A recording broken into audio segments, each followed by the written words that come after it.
বন্ধুরা এই তারই মাছের তেল ঝাল খেতে খুবই ভালো লাগে। আর সরষে বাটা হলে তো আরোই ভালো লাগবে। তো আমি সরষে বাটা বাদ দিয়ে আজকে রান্নাটা করছি। তো পুরো রান্নাটা কিভাবে করছি তারই মাছের এই রান্নাটা পুরোটাই বন্ধুরা দেখতে থাকুন, সাথে থাকুন, আশা করি ভালো লাগবে।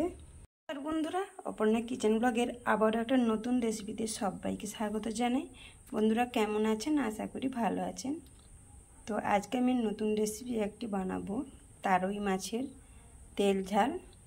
তো তারই মাছের তেল ঝাল বানানোর জন্য কি কি নিয়েছি সেটা আপনাদের একটু দেখিয়ে দিই। এখানে তারই মাছ নিয়েছি আমি 200 গ্রাম, আর তার সাথে কি কি নিয়েছি সেটাও দেখিয়ে দিই। আলু নিয়েছি, এভাবে কেটে নিয়েছি। তো আলুটা না দিলেও হবে, তো আমি দিচ্ছি। টমেটো নিয়েছি, ডুমো ডুমো করে কেটে নিয়েছি। কাঁচা লঙ্কা, পেঁয়াজ বেটে নিয়েছি। আদা রসুন, চালমগজ দানা বেটে নিয়েছি। এর জায়গায় আপনারা সরষে বেটে দিতে পারেন। তো চলুন এবার রান্নাটা শুরু করব। প্রথমে আমি লবণ হলুদ মাখিয়ে নেব মাছের মধ্যে। লবণ, হলুদ গুঁড়ো দিয়ে ভালো করে মাখিয়ে নেব।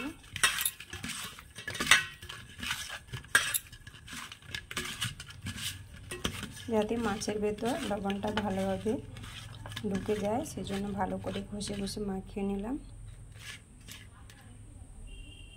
গ্যাসের মধ্যে আগে থেকে কড়াই বসিয়ে রেখেছি, তো ওর মধ্যে আমি সরষের তেল দিয়ে দেব। তো পুরো রান্নাটা আমি সরষের তেল দিয়ে করব, আপনারা চাইলে সাদা তেল দিয়ে করতে পারেন। তো চলুন এবার মাছটা আমি ভেজে নেব। বন্ধুরা পুরো ভিডিওটাই দেখতে থাকুন, আশা করি ভালো লাগবে। আর যে বন্ধুরা আমার এই চ্যানেলে নতুন হয়ে থাকেন, তো চ্যানেলটি সাবস্ক্রাইব করে আমার পাশে থাকবেন। এখন বন্ধুরা তেলটা আমার গরম হয়ে গেছে, এবার আমি মাছগুলো এক এক করে ভেজে নেব। এখন সব মাছগুলো আমি একসাথেই দিয়ে দিয়েছি, এবারে ভালো করে লাল করে আমি ভেজে নেব। তো কারা কারা এই মাছ দেখেছেন বা খেয়েছেন অবশ্যই কমেন্টে জানাবেন। তবে একটা কথা, আমি কিন্তু আজ প্রথম এই মাছটা রান্না করছি। তো আগে আমি নাম শুনিনি, তো আজকে প্রথম বাড়িতে এসেছিলো দোকানে, তো সেখান থেকে নিয়েই রান্নাটা করছি। তো যাই হোক কেমন হবে জানি না, তাও বলছি, তবুও বলছি কমেন্ট করে জানাবেন। তো পুরো ভিডিওটাই দেখতে থাকুন বন্ধুরা। তো এবার আমি মাছগুলো উল্টে নেব এক এক করে।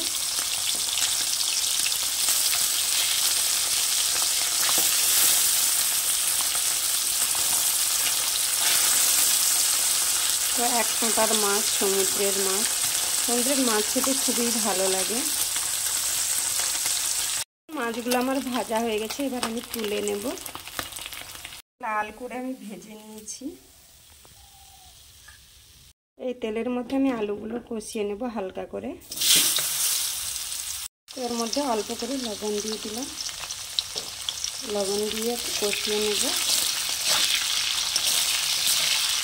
তো না কষিয়ে এমনিতেও দেওয়া যায়, তো আমি একটু কষিয়ে নিচ্ছি হালকা করে।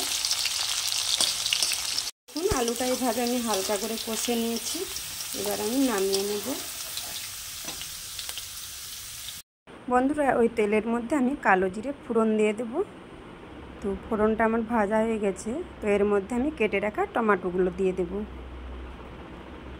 এর মধ্যে কাঁচা লঙ্কা, পেঁয়াজ বাটা দিয়ে ভালো করে কষিয়ে নেব। আদা রসুন বাটা, তো আদা রসুন বাটাটা আপনারা স্কিপ করতে পারেন। দিয়ে ভালো করে কষিয়ে নেব একটু।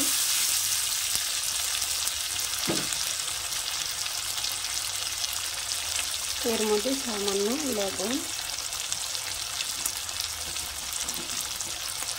হলুদ গুঁড়ো আর দেবো কাশ্মীরি লঙ্কার গুঁড়ো।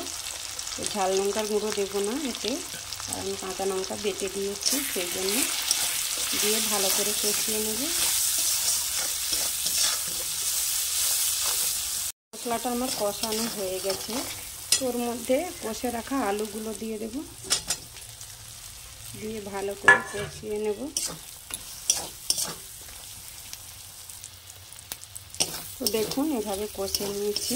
তো এর মধ্যে আমি চাল মগজ বেটে রেখেছিলাম, তো ওটা দিয়ে দেবো। তো এর জায়গায় আপনারা সরষে বাটা, পোস্ত বাটা দিতে পারেন। তো দেখুন এভাবে কষিয়ে নেব, মশলা থেকে তেল ছাড়া অবধি অপেক্ষা করব।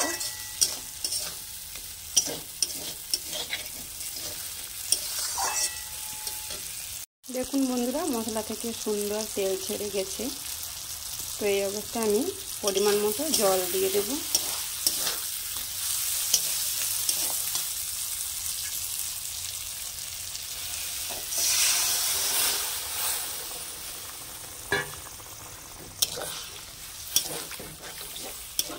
ঝোল যে যেমন খাবে সেরকম অনুযায়ী রাখবেন। দেখুন, তো আলুটা আমার প্রায় সেদ্ধ আছে, সেই জন্য অল্প করেই জল দিলাম। ঝোলটা আমার ফুটছে, এই পর্যায়ে আমি মাছগুলো দিয়ে দেব এক এক করে।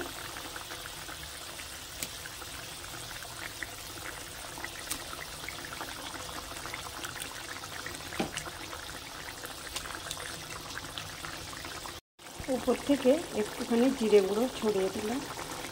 তো এতে বেশি ঝোল রাখবেন না, খেতে ভালো লাগবে না, তো মাখা মাখাই হবে। নামানোর আগে উপর থেকে একটুখানি সরষের তেল দিয়ে দেবো।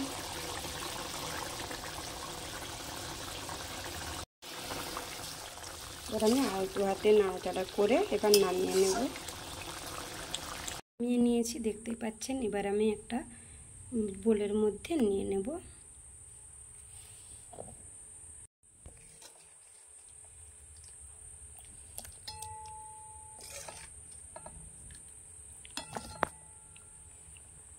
তো দেখুন আমি নামিয়ে নিয়ে একটা বোলের মধ্যে নিয়ে নিয়েছি, দেখতেই পাচ্ছেন কত সুন্দর কালারও এসেছে, দেখতে সুন্দর লাগছে। তো যাই হোক বন্ধুরা, রেসিপিটি আর বড় করব না। তো রেসিপিটি এ পর্যন্ত। রেসিপিটি কেমন লাগলো অবশ্যই লাইক কমেন্ট করে জানাবেন, ভালো লাগলে শেয়ার করবেন। দেখা হচ্ছে পরের কোনো রেসিপিতে। ভালো থাকবেন, সুস্থ থাকবেন, নিজেদের খেয়াল রাখবেন। তো অনেক ভালোবাসা সবার জন্য, নতুন পুরনো সবার জন্য এভাবে পাশে থাকবেন। তো টাটা বন্ধুরা।